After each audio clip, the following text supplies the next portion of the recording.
Eu quero convidá-los e convidá-las a abrir a Bíblia na carta de Paulo aos Romanos, capítulo 8, versículos 31 e 32. Romanos 8, 31 e 32. Vamos ler então? Que diremos, pois, diante dessas coisas? Se Deus é por nós, quem será contra nós? Aquele que não poupou o seu próprio Filho, mas o entregou por todos nós, como não nos dará juntamente com Ele, e de graça, todas as coisas? Vamos parar por aqui por enquanto. Vamos orar uma vez mais?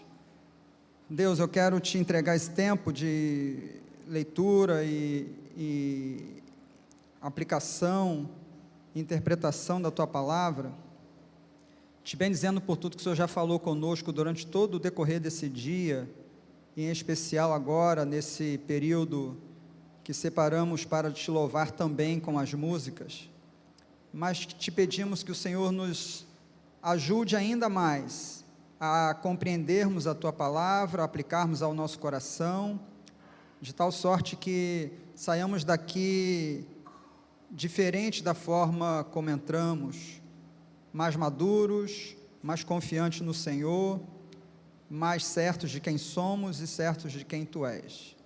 Obrigado por tudo, te agradeço, te peço isso em nome de Jesus. Amém.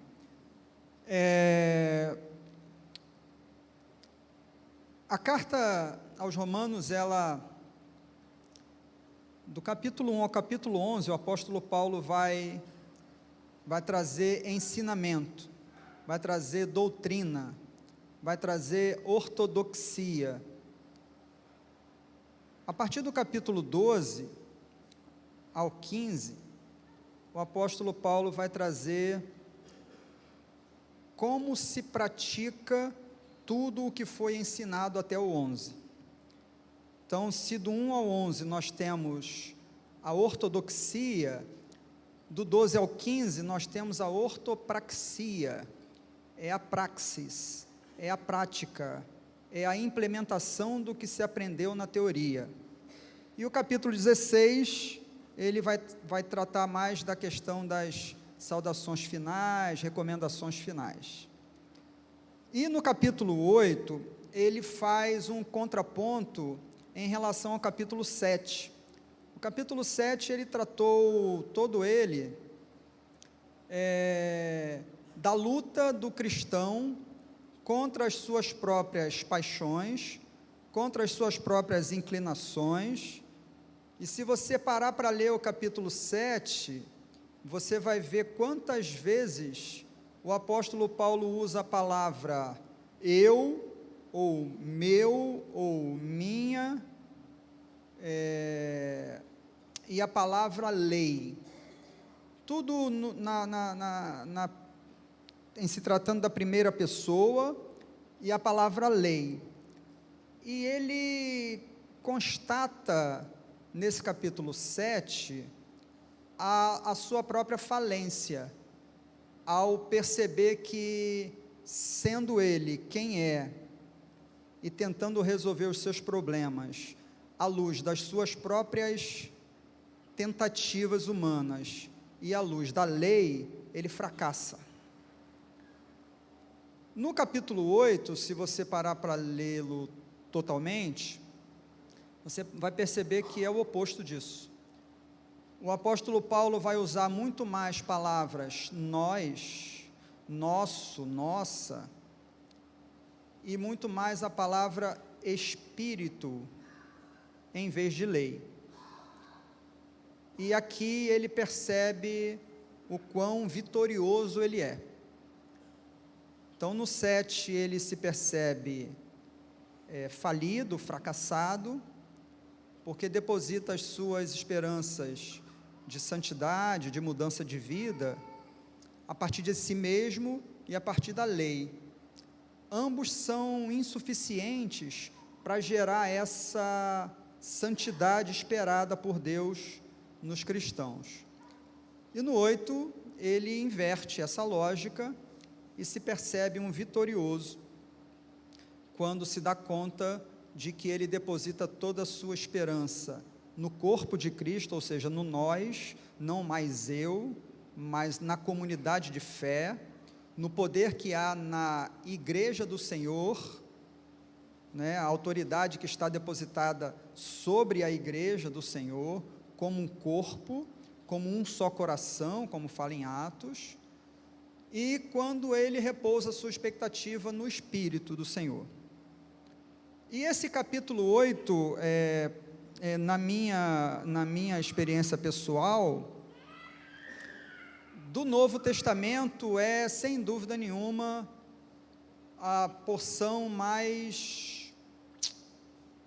porque a gente fala isso, parece que tem uma porção que é menos do que outra. Não tem isso na Bíblia, mas é aquilo que me chama mais atenção. Você compreende isso? Na minha percepção, esse capítulo 8 de Romanos, no Novo Testamento, é a porção mais preciosa que temos. Se eu comparar com o Antigo Testamento, aí eu vou me ver diante do capítulo 40 de Isaías, que para mim também é a porção mais preciosa do Antigo Testamento. E por incrível que possa parecer, ambas as passagens falam sobre a segurança do povo de Deus. É óbvio que temos palavras que dão outras tônicas, que falam sobre santidade, que também são muito importantes, que falam sobre o perdão, que também são muito importantes, que falam sobre a graça, mas esses aqui falam sobre a segurança que nós podemos ter enquanto filhos de Deus, enquanto povo de Deus, em Deus. E essa porção que eu separei para tratar com os irmãos, ela faz parte, dentro desse capítulo 8, dessa estrutura que nos traz um monte de garantias, sob vários aspectos. Eu poderia falar sobre cada um deles, mas eu levaria de fato as 5 horas, como o relógio agora aqui não me permite mais, não posso nem usar isso como desculpa. Então eu vou falar só sobre esse texto, mas só para você ter uma ideia, o que Paulo está fazendo aqui, ele vai fazer do versículo 31 ao versículo 36, 4 perguntas, e para cada pergunta, ele traz a única resposta possível. Por quê? Porque essas perguntas que ele faz, são o que chamamos de perguntas apenas de retórica, uma pergunta que não tem nem como ser respondida, porque a primeira pergunta, você percebe, que diremos, pois, diante dessas coisas? Se Deus é por nós, quem será contra nós? E qual é a resposta para isso? A resposta ela é óbvia, ninguém, porque se Ele é por nós, quem é maior do que Ele, que possa ser contra nós?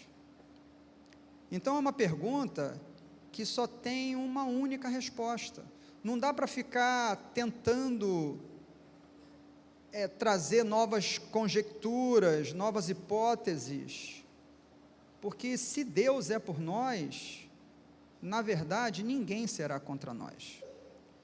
E tem mais 3 perguntas. A próxima pergunta, no versículo 33, ele fala: quem fará alguma acusação contra os eleitos de Deus, ou os escolhidos de Deus? É mais uma pergunta que também a resposta só pode ser uma, quer dizer, quem fará alguma acusação contra os escolhidos do próprio Deus? Quem é que tem autoridade maior do que ele para poder fazer alguma acusação contra qualquer um dos seus escolhidos? A resposta que ele dá é simples, é Deus quem o justifica. Então, se é Deus quem justifica, quem é que pode apresentar alguma acusação? No versículo 34, tem uma terceira pergunta: E quem os condenará? Né? Quer dizer, se ninguém pode ser contra nós, e se ninguém pode levantar acusação contra nós, quem é que pode nos condenar? Também a resposta, ele fala, dizendo assim, foi Cristo Jesus quem morreu, e mais, que ressuscitou, está à direita do Pai, e intercede por nós. Quer dizer, se foi Cristo Jesus quem morreu, e ressuscitou, está à direita do Pai, e intercede por nós, quem é que pode nos condenar? Ninguém. E a última pergunta, ele vai responder mais à frente, no 36, mas está no 35, quem nos separará do amor de Cristo? É uma outra pergunta, né? Então, se Ele é por nós, ninguém pode ser contra nós, se ninguém pode levantar acusação contra a gente, porque é Ele quem nos justifica, se ninguém pode nos acusar, porque foi Jesus Cristo que morreu e ressuscitou por nós, está à direita do Pai e intercede por nós. Agora a pergunta é, quem então pode nos separar do amor de Deus? Né? Aí ele elenca aqui algumas coisas que talvez passe pela mente do ser humano, que possa de alguma maneira afastar o ser humano do amor de Deus, mas isso é na cabeça do ser humano. Então ele vai falar, será a tribulação, a angústia, a perseguição, fome, nudez, perigo, espada? E ele poderia seguir com mais dezenas de coisas, para tentar levantar a hipótese, quem é que pode nos separar do amor de Deus que está em Cristo Jesus? E essa pergunta ela é importante, quando a gente faz essa pergunta com seriedade, honestidade, de propósito, porque a gente abre uma reflexão fundamental para a nossa caminhada cristã. Quantos de nós já nos deparamos com a crise de que, eventualmente, nós não sejamos tão amados por Deus quanto gostaríamos que fôssemos? Você não precisa levantar a mão se você já pensou assim, mas quantos de nós já pensamos que, será que Deus me ama tanto quanto dizem que Ele me ama?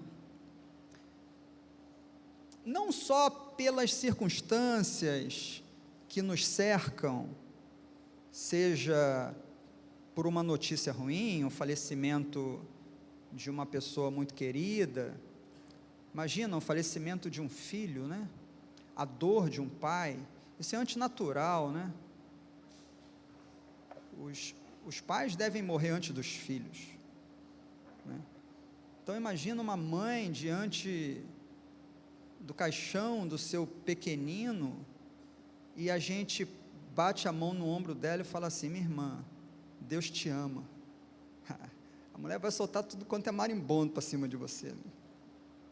Você está maluco? Deus me ama e levou meu filho. É isso que está querendo me dizer? Às vezes não por uma morte de alguém, mas às vezes por uma circunstância ruim, às vezes um desemprego, uma luta mesmo no casamento, relação com os filhos, uma enfermidade, coisas que nos fazem ter dúvidas.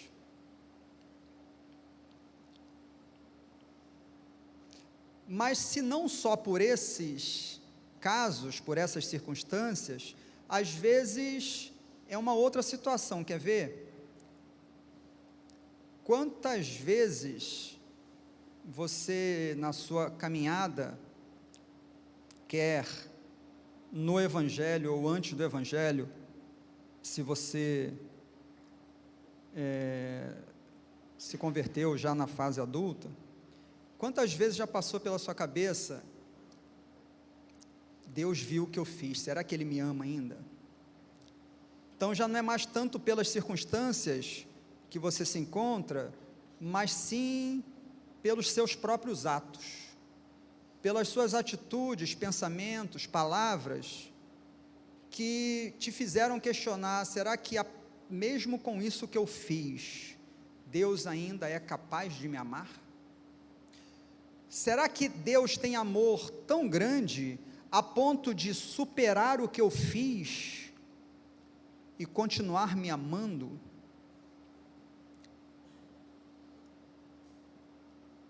Essas questões, quando colocadas de forma honestas, pelo coração, elas anseiam por uma verdade honesta também, por uma resposta honesta também. Elas anseiam por uma resposta honesta. E Paulo vai trabalhar essa questão com a gente a partir do 31 e 32 que eu comecei,